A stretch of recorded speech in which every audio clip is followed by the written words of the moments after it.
When she slid under the blanket and said, "Just go with it," the night took an unexpected turn. Vertical bar, Ryan had been at his desk for nearly 12 hours straight.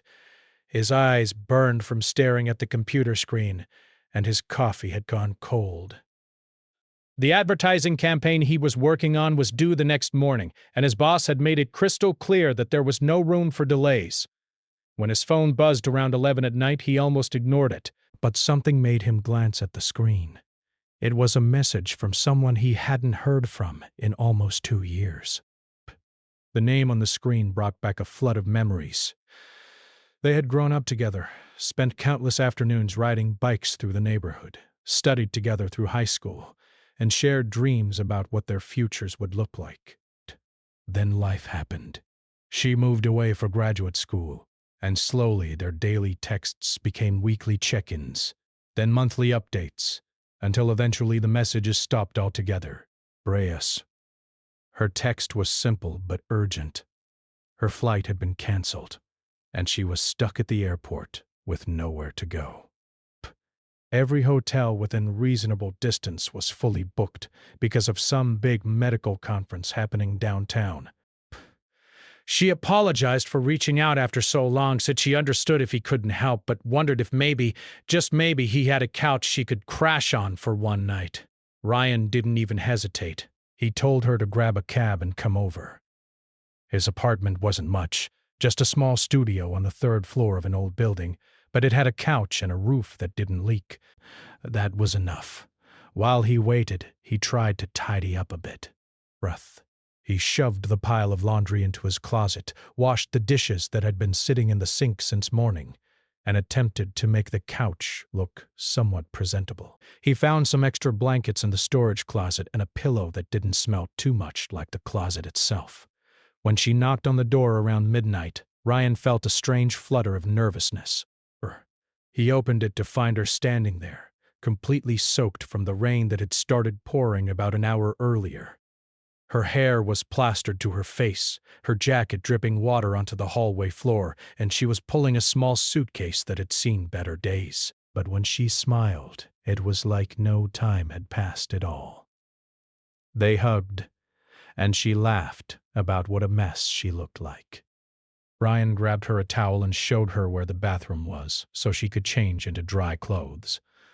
While she was getting sorted, he made some hot tea and laid out the blankets on the couch. When she came back out wearing sweatpants and an old college shirt, they sat down and started catching up. She told him about graduate school, about the research she was doing, about the city she was living in now, Bear. He told her about work, about the apartment, about how the old neighborhood had changed since she left. They laughed about old memories, about the time they got caught sneaking into the community pool after hours, about their terrible high school band that never made it past the garage. But there was something different about her, Bow. Ryan couldn't quite put his finger on it.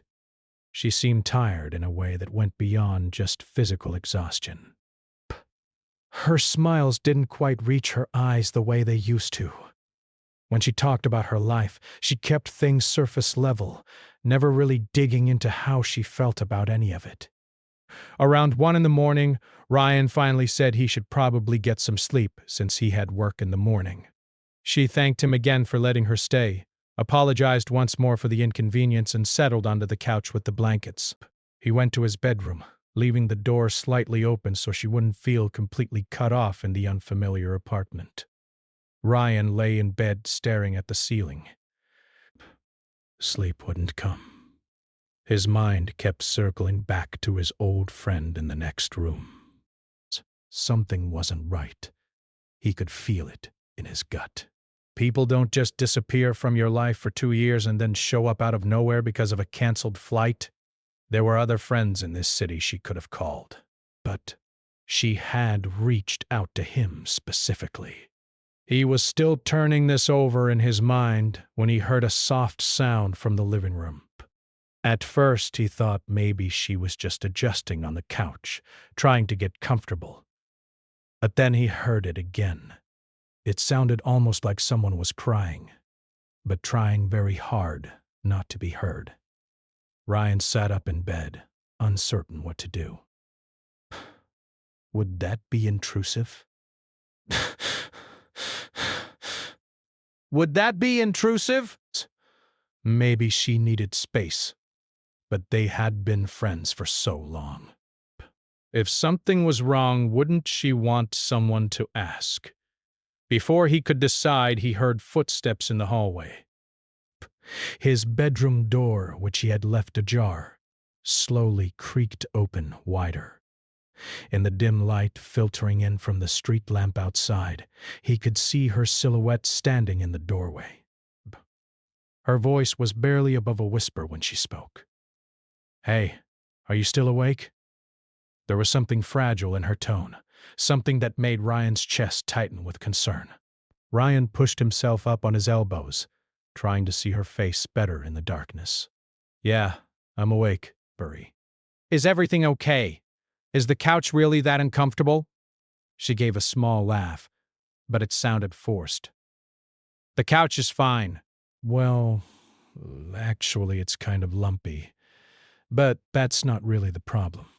She stood there for a moment, seeming to gather her courage. "Can I ask you something that might sound weird?" "Of course. We've known each other forever. Ask me anything." She shifted her weight from one foot to the other, wrapping her arms around herself. "The apartment upstairs keeps making these strange noises. I know it's probably just normal building sounds, but I keep jumping every time I hear something, and I can't stop thinking, and my brain won't shut off. And I just—" She trailed off, then took a breath. Would it be completely inappropriate if I just slept on the other side of your bed? I promise I'll stay on my side. "I just need to be around another person right now." Ryan felt his mind race through a dozen different thoughts at once. This was unexpected, to say the least. They had been close friends, but never anything more than that. Was this crossing some kind of line? But the vulnerability in her voice made it clear this wasn't about anything romantic. The car. This was about someone who was struggling and needed a friend. "Yeah, of course," he said, trying to sound casual and not overthink it. "There's plenty of room." She crossed the room quickly, as if afraid she might change her mind. She slid under the blanket on the far side of the bed, keeping a respectful distance between them. As she settled in, she said something that would stick with Ryan for a long time afterward. "Just go with it, okay?" "I know this is strange. I'll explain everything, I promise." "Just go with it for now." They lay there in silence for what felt like an eternity. Brian could hear her breathing, could sense the tension radiating from her side of the bed. The room felt heavy with unspoken words. But outside, the rain continued to hammer against the window, and somewhere in the building a pipe clanked as someone ran water. Finally, she spoke again. Her voice was different now, smaller somehow.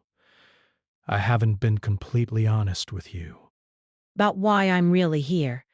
Ryan turned his head to look at her, though in the darkness he could only make out her outline. "What do you mean? My flight did get canceled. That part is true." But she paused, and Ryan could hear her swallow hard.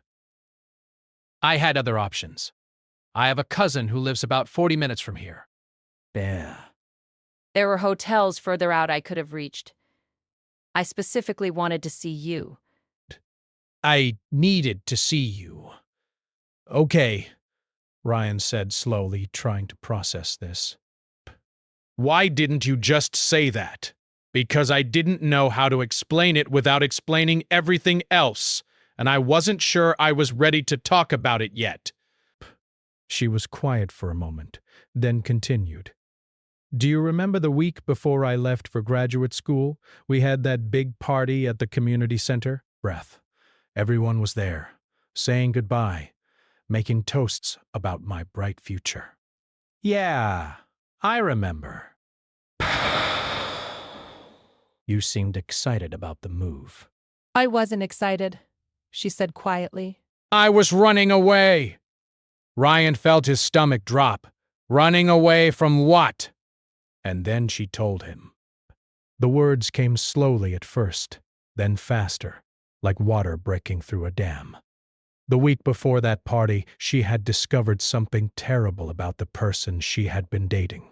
He had been taking photos of her without her knowledge, pictures of her sleeping, changing, just existing in private moments.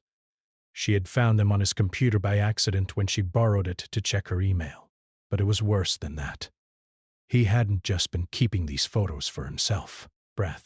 He had been sharing them online, in forums she didn't even want to think about, with strangers who said horrible things about her. When she confronted him, he had acted like it was no big deal. Like she was overreacting. He said they were in a relationship, so it was fine. He said she should be flattered that he found her attractive enough to want to capture those moments. He made her feel like she was the crazy one for being upset. She didn't tell anyone because she felt ashamed. She blamed herself for not noticing, for trusting him, for not being more careful. The graduate school acceptance she had been planning to defer suddenly became her escape route. She left earlier than planned, moved across the country, and tried to pretend none of it had ever happened. Ryan lay there listening, feeling anger building in his chest. Not at her, never at her, but at the person who had violated her trust so completely. At himself, too, for not noticing that something had been wrong. He had been at that party, laughing and joking, completely oblivious to the fact that his friend was falling apart inside. "I'm so sorry," he said, and his voice came out rougher than he intended. "I'm sorry that happened to you. And I'm sorry you felt like you couldn't tell anyone. You didn't deserve any of that." She let out a shaky breath. "I know that now. Or at least, I'm starting to know it. But for a long time, I really believed it was somehow my fault.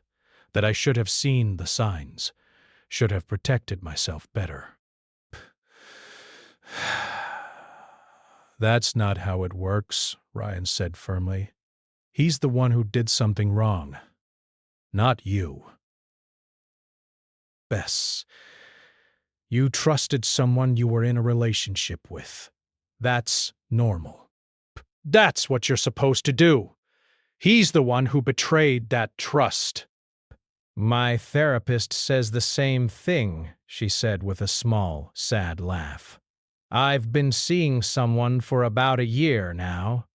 She's been helping me work through everything, and she's the one who encouraged me to finally do something about it legally." Ryan turned onto his side to face her, even though he still couldn't see her clearly in the dark. "You're pressing charges?" "I already did. About 4 months ago. The trial starts in 3 weeks. Her voice wavered slightly. "That's actually why I came back to this area. I had to meet with the lawyers today to go over everything one more time." Breaths. "And tomorrow I have to give a deposition. Why didn't you tell me? I would have been there for you through all of this." "Because I was embarrassed," she admitted. "Because even though I know logically that none of this is my fault, there's still this voice in my head that says people will judge me, that they'll think I'm weak or stupid, or that I asked for it somehow. And you were part of my before life, you know. The life I had before everything got complicated. I didn't want to taint that with all this ugly reality." Ryan felt his throat tighten. "You could never taint anything. You're one of the strongest people I know." "But the fact that you're actually taking legal action, that you're fighting back, that takes incredible courage." I don't feel courageous, she said quietly. I feel terrified. What if they don't believe me? What if somehow he manages to make it seem like I wanted this? What if everyone finds out and they all think less of me? Then they're idiots who don't deserve to know you, Ryan said immediately. Base. Anyone with half a brain would see this for what it is. And you're not alone in this. I mean, I know I haven't been around for the past 2 years, but I'm here now. Whatever you need, however I can help, I'm in. She was quiet for a long moment. Then, so softly he almost didn't hear it, she said, That's why I came here tonight. Not just because my flight was canceled. I could have gone to my cousin's house. I could have stayed at a hotel further away, but I needed to be somewhere that felt safe. Bess. Somewhere with someone who knew me before all of this happened. Someone who could remind me that I'm more than just what happened to me. Ryan felt something shift in his chest. All those assumptions he had made when she first slid under the blanket, all the confused thoughts about what this might mean, suddenly felt incredibly small and selfish. This had never been about romance or attraction. This was about a friend who was drowning and reaching for something solid to hold on to. You are so much more than what happened to you, he said. You're the person who used to beat me at every video game we played. You're the person who talked me out of getting a terrible haircut in 10th grade. You're the person who volunteered at the animal shelter every weekend even though you were allergic to cats. You're the person who always knew exactly what to say when my parents were fighting. Bet. You're 100 different things, and what he did doesn't define any of them. He heard her breath catch, and then she was crying. Not the quiet, hidden crying he had heard earlier from the living room, but real, deep sobs that shook her whole body. Ryan didn't know what to do, so he did the only thing that felt right. Desperation. He reached over and found her hand in the darkness, holding it tightly. I've been holding this in for so long, she gasped, between sobs. I've been trying so hard to be fine, to act like everything is normal, to not burden anyone with my problems. But I'm not fine. I'm really not fine. You don't have to be fine, Ryan said. Hurry. Not with me. You can be whatever you need to be. Breaths. They stayed like that for a while, Ryan holding her hand while she cried out 2 years' worth of fear and shame and anger. Eventually the sobs quieted into hiccups and then into steadier breathing. The rain outside had slowed to a gentle patter against the window. I'm sorry, she said, her voice hoarse. I didn't mean to completely fall apart on you. Don't apologize. Seriously. Bay, this is what friends are for. Ryan paused, then added, Actually, I need to apologize to you. I've been so wrapped up in my own stuff that I completely disappeared too. I should have reached out more, should have noticed something was wrong, should have been a better friend. You didn't know, she said. How could you? I made sure nobody knew. Still, we promised we'd always stay in touch, and I let work and life get in the way. I kept meaning to call, kept meaning to visit, and then suddenly 2 years had gone by. She squeezed his hand. You want to know something funny? I almost called you about 100 times over the past 2 years. I'd have my phone in my hand, your number pulled up, and I'd just stare at it. But I never hit the call button because I didn't know what I'd say. How do you explain a 2-year absence? How do you jump back into someone's life after vanishing? You just do it, Ryan said. Like you did tonight. Pfft. You reach out and you trust that the friendship is still there, underneath all the time and distance. Is it, though? Still there, I mean? Or are we just trying to hold on to something that doesn't really exist anymore? Ryan thought about that for a moment. I think real friendship doesn't just disappear, Bess. It might get buried under life and responsibilities and physical distance, but it's still there. Like tonight, when you texted me, I didn't even think twice about saying yes, because that's what you do for people you care about. I care about you too, she said quietly. I always have, even when I wasn't good at showing it. They fell into a more comfortable silence then. Bea. The tension that had filled the room earlier had dissipated, replaced by something gentler. Ryan realized he had been holding his own secrets too, his own struggles that he hadn't shared with anyone. Can I tell you something, he asked? Of course. Last year my dad died. Perceps. Heart attack. Completely unexpected. One day he was fine. The next day he was gone. Brian felt the familiar tightness in his chest that came whenever he talked about this. And everyone at work kept asking if I needed time off, if I needed to talk to someone, if I was okay. And I kept saying, yes, I'm fine. I'm handling it. Because that's what you're supposed to do, right? You're supposed to be strong and push through and not let it affect your work. But you weren't fine, she said softly. No, I really wasn't. I started having panic attacks at random times. I'd be in the middle of a meeting and suddenly I couldn't breathe. I'd wake up at 3 a.m. convinced I was dying too. I stopped answering calls from friends because I didn't want to talk about it. It's basically became a hermit who went to work, came home, and stared at the TV without really watching anything. That sounds lonely. It was incredibly lonely. And the weird thing is, I kept thinking about calling you, because you always knew how to make me feel better about things. But then I'd remember that you were off living your new life, and I didn't want to drag you down with my problems. She made a sound that might have been a laugh, or might have been another sob. So we were both suffering alone, both thinking about each other, both too scared to actually reach out.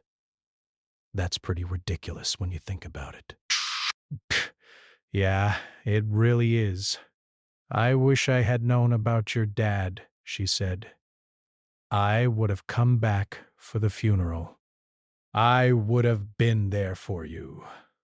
I know you would have.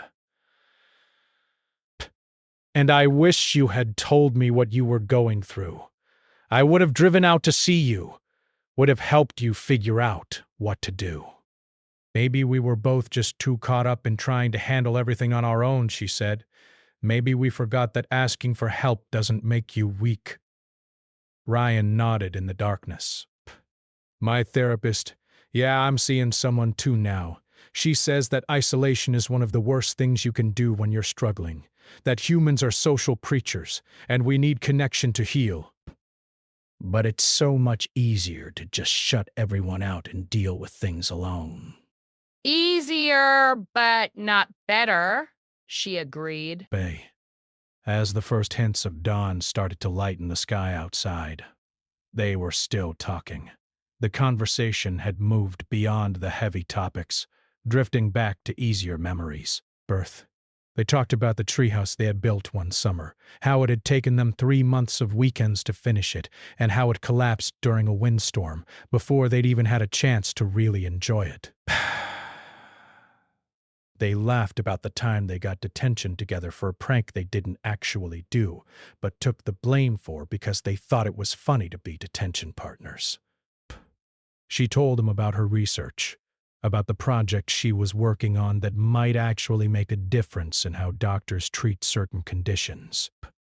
He told her about his work frustrations, about how he sometimes felt like he was wasting his talent making advertisements for things nobody really needed.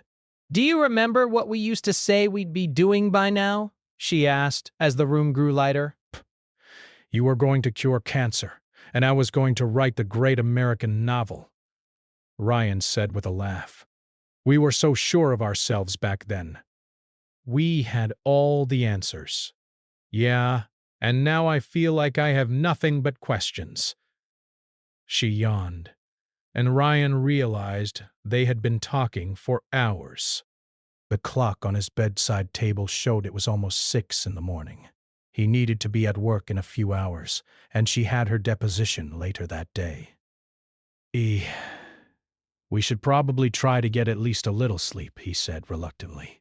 Probably, she agreed, but neither of them moved. Then, finally, she added, Thank you. For listening. For not judging. For just being here. I know I showed up out of nowhere and dropped all of this on you, and you didn't have to be so kind about it. You're my friend, Ryan said simply. That's what friends do. When she finally drifted off to sleep, Ryan lay awake a bit longer, watching the sunrise paint colors across his ceiling. He thought about how strange life was, how two people could drift apart and come back together in the most unexpected ways, how sometimes the universe puts people exactly where they need to be, exactly when they need to be there. He must have dozed off eventually, because when he opened his eyes again, bright sunlight was streaming through the window and it was almost noon. He had completely missed work, but for the first time in months he didn't feel guilty about it. He checked his phone and sent a quick message to his boss, saying he had a family emergency and wouldn't be in today. His friend was still asleep, curled up on her side of the bed, looking more peaceful than she had the night before. But Ryan quietly got up and went to the kitchen. He wasn't much of a cook, but he could manage breakfast. He made scrambled eggs, toast, and a fresh pot of coffee. The smell must have woken her up, because she appeared in the kitchen doorway a few minutes later, her hair a mess and her eyes still puffy from crying. But she was smiling.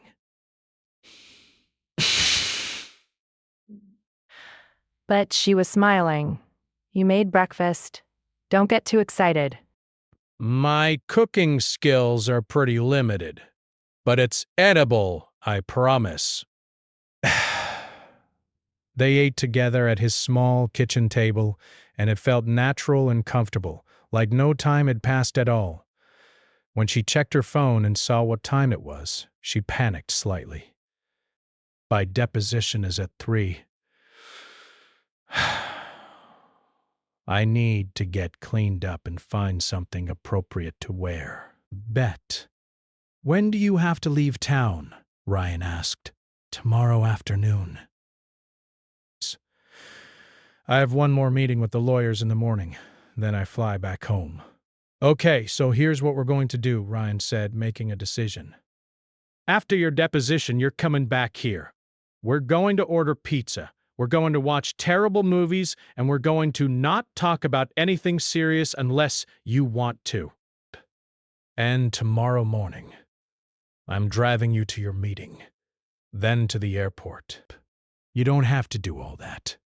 I know I don't have to. I want to.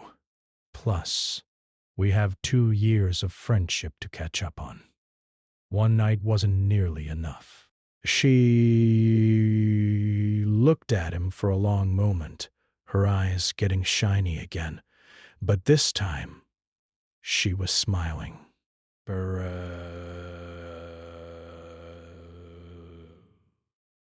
Okay, yeah, that sounds really good. The deposition went longer than expected. When she finally texted him that she was done, it was almost 7 in the evening. Ryan ordered the pizza and set up his laptop with a streaming service queued up to the worst action movie he could find. When she came through the door, she looked exhausted but relieved.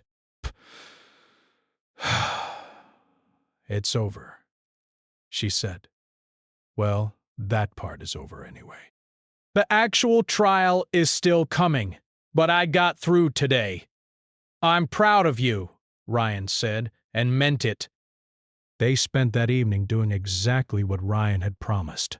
They ate too much pizza, watched two terrible movies, and laughed at the ridiculous plot holes. They didn't talk about the trial, or about grief, or about anything heavy. They just existed together, comfortable in each other's presence.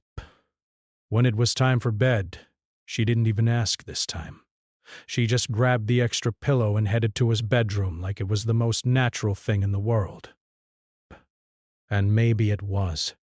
Maybe friendship meant being comfortable enough to be vulnerable, to admit you needed someone, to let down all the walls you usually kept up. The next morning, Ryan drove her to her lawyer meeting and then to the airport. As they sat in his car outside the terminal, neither of them wanted to say goodbye. "This can't be another 2 years," she said finally. "I can't do that again." "It won't be," Ryan promised. "Bess, I'll visit you after the trial, no matter how it goes. And we're going to actually keep in touch this time. Real conversations, not just random likes on social media posts." "Deal," she said. And Ryan, what you did for me these past 2 days, letting me crash your life and dump all my problems on you, that meant everything. You reminded me that I'm not alone, and I don't think you realize how much I needed that reminder. You did the same for me, he said honestly. I've been so isolated, pushing everyone away. Having you here reminded me what I've been missing. They hugged in the parking lot, a real hug that lasted longer than socially acceptable, and neither of them cared. When she finally pulled away and grabbed her suitcase, she turned back one more time. "Thank you for just going with it," she said with a smile that finally reached her eyes. Ryan watched her walk into the terminal, feeling something he hadn't felt in a long time. Hope. Hope that friendships could survive distance and time. Hope that healing was possible. Hope that sometimes the most unexpected turns led you exactly where you needed to be. 3 months later, true to his word, Ryan flew out to visit her. The trial had ended with a conviction. And while the legal battle was over, the emotional healing was still ongoing. But she was getting there, one day at a time. And now she had someone who understood, someone who had seen her at her lowest and hadn't run away. Their friendship continued to grow from there. They made a point of visiting each other every few months. They had video calls every week. They texted each other random thoughts and funny memes and updates about their lives. When Ryan finally quit his advertising job to pursue writing, she was the first person he told. When she defended her dissertation, he flew out to be there in the audience. Years later, when people asked them how they maintained such a strong friendship despite living in different cities, they would laugh and say it started with a canceled flight and an uncomfortable couch. But really, it started with being brave enough to be vulnerable, to ask for help, to admit that you couldn't do everything alone. That night when she had slid under the blanket and said, "Just go with it," hadn't been the beginning of a romance. It had been something far more valuable. It had been the moment two people remembered that true friendship means showing up, even when it's complicated. Even when it's messy. Even when it requires you to drive to the airport at dawn or let someone cry on your shoulder at 2 a.m. It had been the moment they learned that the most unexpected turns in life don't always lead where you think they will. Sometimes they lead somewhere better, somewhere real, somewhere worth fighting for. Desperate.